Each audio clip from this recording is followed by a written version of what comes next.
Magandang araw mga amo at welcome sa Kalye Topics. So sa video na to ay magkokomento tayo dito sa naging pagtistigo ni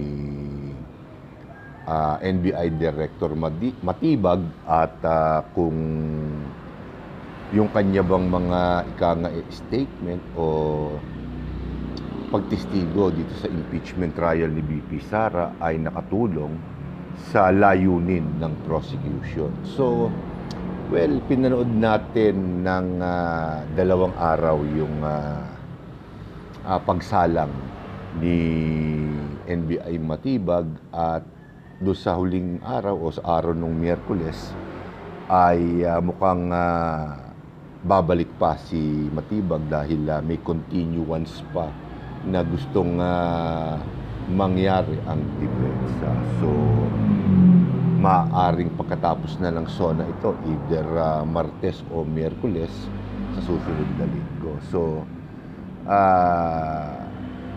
gusto ko lamang magbigay ng konting komento. Siyempre, kung nakatulong nga siya. Well, 2 araw, katulad ng sinabi ko kanina, 2 araw nating pinanood yung kanyang pagtistigo. At well, actually, ang masasabi ko lang talaga sa inyo, kumbaga layman lang. Kung ano lang yung mga naintindihan natin dito sa pagtistigo ni Matibag. Well, siyempre, di sa iba sa inyo, nagtatanong kung ano ba ang maitutulong ni NBI Director Matibag sa prosecution para madiin si BP Sara. Well, doon sa mga naging pahayag niya at maging sa cross-examine ng depensa, wala naman siyang masyadong iniputan doon maliban doon talaga sa video na napanood natin lahat at nais niya rin ibunyag na meron na silang mga tao na tinitingnan na maaaring ito yung sinasabi ni BP Sara sa kanyang sa kanyang video interview nun, na kinontak niya just in case na may mangyari sa kanyang masama at parang ito yung tao na sinasabi ni Matibag na kinontrata ni BP Sara para tsumugi kay Pangulong Bongbong Marcos, Lisa Araneta at Martin Romualdez. So, bukod doon, siyempre, naulirat din yung credibilidad niya. So, basically, sa parte ng prosecution, alam naman natin na yun ang pakay o layunin ni Matibag, kaya siya dumalo o kaya siya inimbitahan ng prosecution para tumayong witness. Sa opinion ko naman, kung ang tanong ay kung nakatulong, siguro nakatulong siya, pero hindi ganun kalaki. Kasi siyempre, questionin din ng ilan sa mga senator judges kung may bias ba si NBI Director pagdating dito sa kanyang pagtistigo, na alam naman ng marami na siyempre meron dahil una, appointee siya ni BBM at siyempre inaasahan natin na ang magiging pahayag niya ay laban kay BP Sara o yung pagtistigo niya ay laban kay BP Sara. Para sa akin, nakatulong naman siya ng kaunti sa prosecution. Dangan nga lamang at hindi ganun kalaki dahil marami din namang eksperto at nasabi ko na rin to doon sa mga naunang videos ko na pagdating dito sa kaso na to, itong grave threat at inciting to sedition, medyo liamado ng konti ang prosecution dahil kita naman natin talaga dun sa video, aminin man natin at hindi, na talagang may pagbabanta na nangyari doon. Well, pagdating naman dun sa inciting to sedition, medyo pagdating doon, duda ako dahil hindi ko naman naringgan si BP Sara at yung kanyang mga kapatid na nanghimok ng tao para pabagsakin ng ating gobyerno. Wala yon. Parang wala ako nakitang malinaw na video o ebidensya na susuporta doon sa kaso na yon. Pero dito sa grave threat, well, marami namang eksperto na kahit sa mainstream media at sa social media man, yung mga abogado, aminado naman sila na dito sa kaso na to, sa grave threat nga, medyo may tulog si BP Sara. At yun din ang naobserbahan ko dahil sa tingin ko kahit gaano kagaling ang depensa ni BP Sara, hindi ko naman sinasabing imposible, pero napakataas ng porsyento na mahihirapan ang depensa. Pagdating sa prosecution, yung partisipasyon ni NBI Matibag ay nakatulong naman ng konti. Nakatulong naman. Hindi naman talaga ganun ganun ka-revealing yung kanyang mga pinagsasabi dahil una nga, siyempre, alam ng marami na may bias siya. Galit siya sa mga Duterte, lalo na kay BP Sara. At ikalawa, appointing nga po siya ni Pangulong Bongbong Marcos. Kaya alam natin na ang kakampihan niya ay ang prosecution. Pero bilib din naman ako doon sa panig ng depensa dahil aaminin ko rin naman na magaling din naman yung mga naitanong ng depensa. Lalong-lalo na siyempre na ang trabaho karaniwan ng depensa sa ganitong mga uri ng kaso o sa kahit na anong kaso pa na dinidinig ay sirain ang credibility ng witness para ma-invalid lahat ng magiging testimonya ng testigo na yon. Pagdating sa aspeto na yun, sa tingin ko, nagampanan naman ng maayos ng depensa dahil may mga pagkakataon doon sa usapan o doon sa trial, sa paglilitis na nagawa naman ng depensa yung nais nila. Kasi kung ang ipagtutuunan nila ng pansin ay yung mismong video at iyon ang i-discredit nila, doon masasabi ko imposibleng mangyari yon. Pero yung mga tao na sumure nung video na yon, yung press con interview na yon, ay kaya pa nila. Kasi pag nasiraan nila ng kredibilidad yung mga pahayag o yung NBI director na tumatayong witness, syempre, lahat ng mga ebidensya na inilabas niya, na ipinresenta niya, ay magkakaroon ng pagdududa, hindi lang sa ilan sa ating mga senator judges na dumidinig ng kaso, ganun na rin kasama ang masang Pilipino na nanonood dito sa impeachment trial na to. Wala namang malaking pasabog na ginawa si NBI Director Matibag sa lungat doon sa mga nakaraang panayam sa kanya ng media na meron daw siyang pasasaboging malaki. Pero 2 araw kung pinanood yung impeachment trial na siya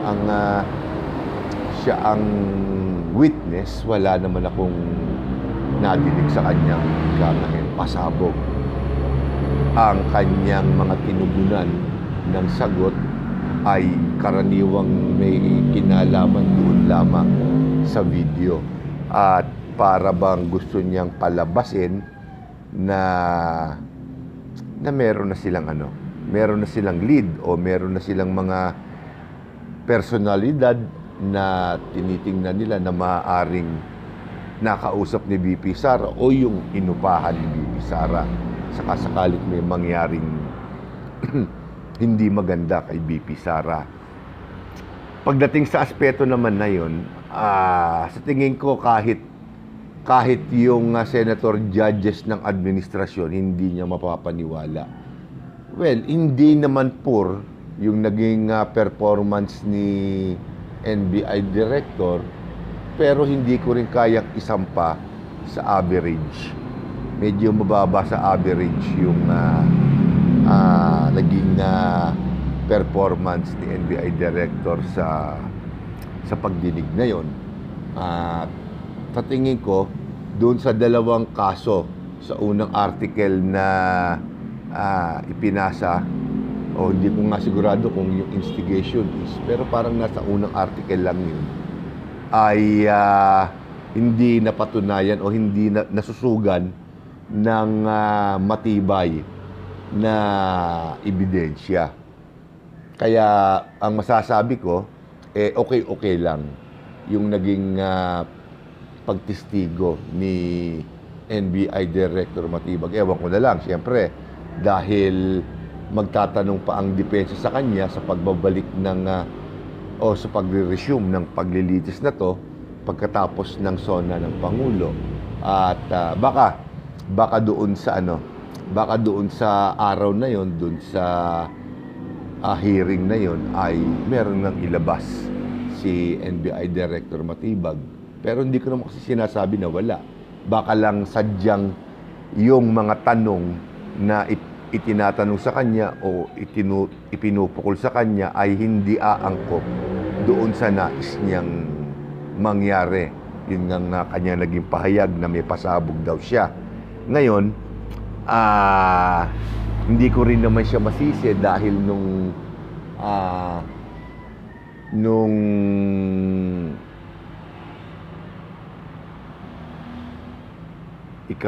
makasuhan si BP Sara, hindi pa naman siya yung NBI director noon, si Jaime Santiago pa. Kaya siyempre, isang pagkakataon yun sa depensa para gibain lahat ng naging pahayag o lahat ng magiging pahayag ni NBI Matibag. Hindi ko lang alam dahil dito sa amin marami ding maka Duterte dito at sinasabi nila na nagsisinungaling si NBI Director Matibag sa kanyang mga itinutugon sa sagot. Halos kumbaga may vindication na sa kanyang mga pahayag na guilty o may sala si BP Sara sa kaso ng grave threat at inciting to sedition. Well, para sa akin naman hindi sapat o hindi naman pwedeng ora-orada masabi nating sinungaling si NBI Director Matibag dahil siyempre wala tayo sa posisyon hindi sapat ang ating karunungan para mauri ng todo-todo yung kanyang mga itinutugon sa mga tanong ng prosecution at depensa. So, overall, ayoko naman magtagal ng todo itong video na to at hindi naman talaga interesante ang naging partisipasyon ni NBI Director Matibag sa opinion ko. Dahil siyempre, alam ko naman nakampi siya doon sa prosecution. At kung lalagumin ko ang naging partisipasyon ng mga NBI kasama na si NBI Director Matibag dito sa pagdinig na to, masasabi kong medyo kaduda-duda yung kanilang mga pahayag, yung kanilang mga naging tugong sagot, kasama na rin ng mga dokumento na kanilang isinumite sa Senado para magamit na ebidensya. So pagdating dito sa mga kaso na to, bukod tanging doon sa inciting to sedition, nakatitiyak ako na hindi nila mapapatunayan yun. Pero yung grave threat o yung pagbabanta, aaminin ko naman sa inyo na talagang nandun sa video yung pagbabanta na inaakusa ngayon sa ikalawang Pangulo. Kaya di ba noon, kung re-research niyo yung mga nakaraang video ko, medyo mga 1 year ago na yata ang nakakalipas at nasabi ko na rin ito kamakailan na ito ang mabigat sa mga Duterte na kapag umiinit ang ulo, kung ano-ano na lang ang nasasabi. So, well, pagdating doon, masasabi ko, malaki ang porsyento na makonvict siya doon sa grave threat. Dahil napakahirap talagang idepensa, wala akong makitang maaaring maging butas ang depensa maliban sa gibain yung mga testigo o yung kredibilidad o yung credibility ng mga testigo.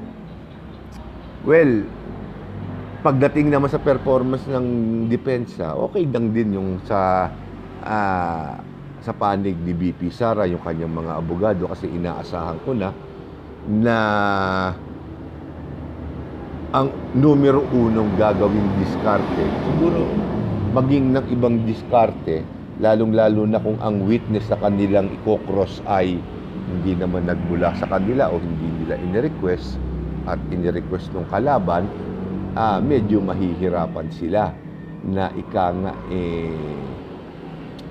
mapatunayan na hindi nagkasala si BP Sara. Dahil kung titingnan ninyo, halos lahat ng mga inimbita o gustong ipasumpina ng prosecution ay puro halos kaalyado nila. So, marami mga amo natin ang nadidismaya dahil alam na nila ang magiging resulta. Hindi ubad na kaya lang si BP Sara ay napag-iinitan ng ganito ay nang dahil sa 2028 at lumalabas naman sa mga survey na talagang napakataas ng kanyang trust rating.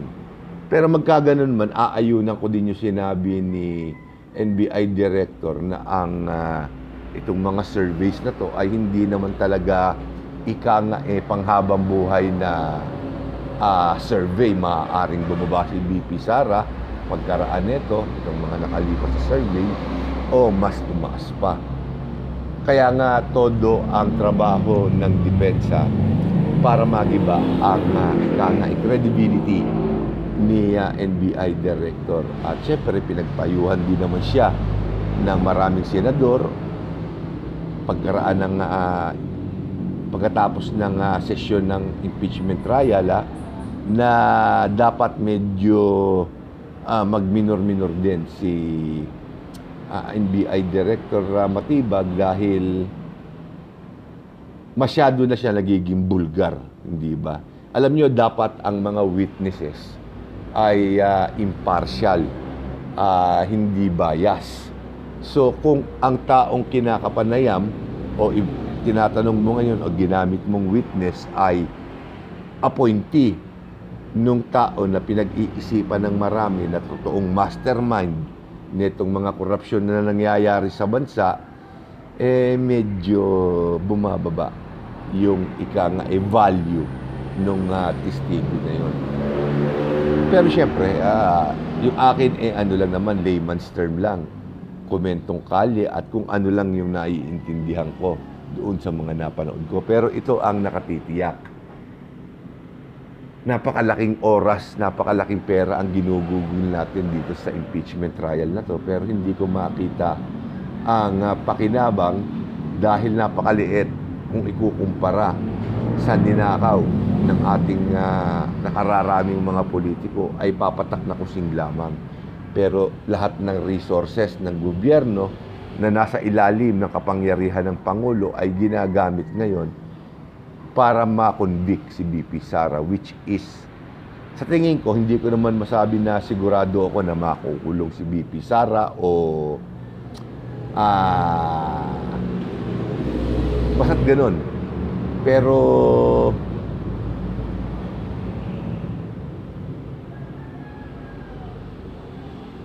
talagang talagang kahit sa anggulo tingnan, mahihirapan si BP Sara. At yan ang mabigat kasi dun sa mga nagdedeklara ng maaga.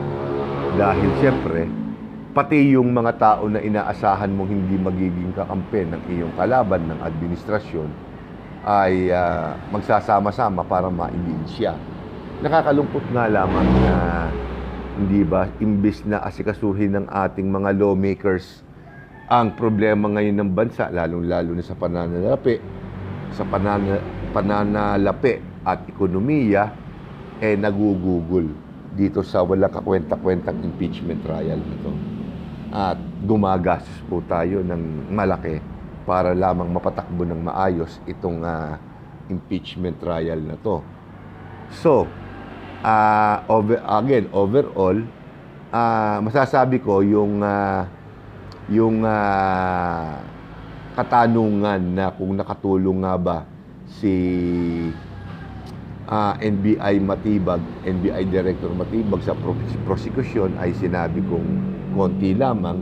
Sa tingin ko, hindi natataas yun. At siguro mga isa o dalawang salang na lamang si NBI Director Matibag sa witness stand bago siya mapaalis o hindi na kapanayin pa o tanungin pa ng magkabilang panig. So sa tingin ko, pagdating lang doon sa grave threat, doon ako medyo nagdududa kung makakalusot siya. Pero siyempre si BP Sara yan at alam naman natin na pag ginusto ng nakararaming mga Pilipino ng masa na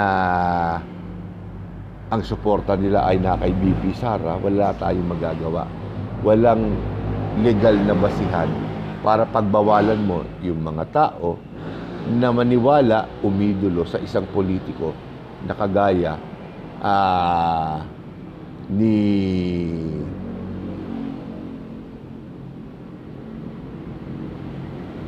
para medyo malayo na, no? Parang lumayo na. Pero hindi, ang gusto ko lang talagang sabihin, pagdating dito sa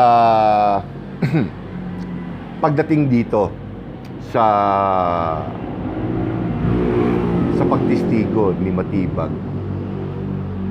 napakaliit lang na na-contribute niya. Sa tingin ko, hindi sapat. Hindi sapat para nga makumbinse ang tao at ang mga senator judges para makapagbigay siya ng hardline na ebidensya. Wala ako nakitang naipresenta niyang mabigat, maliban na lamang doon sa video na yon, which is aminin na natin, talagang nadinig natin nagbanta si BP Sara, pero hindi niya nasustentuhan ng maayos yung kanyang mga sagot. At siyempre, alam naman natin may bias. May bias yung NBI director natin. Kaya maraming tao ang hindi naniniwala sa mga pinagsasabi niya. So, dito ko na muna tatapusin ang video na to at susubaybayan pa natin itong pag-abante ng impeachment trial ni BP Sara. So, maraming salamat po sa inyong lahat at magandang araw po sa inyo.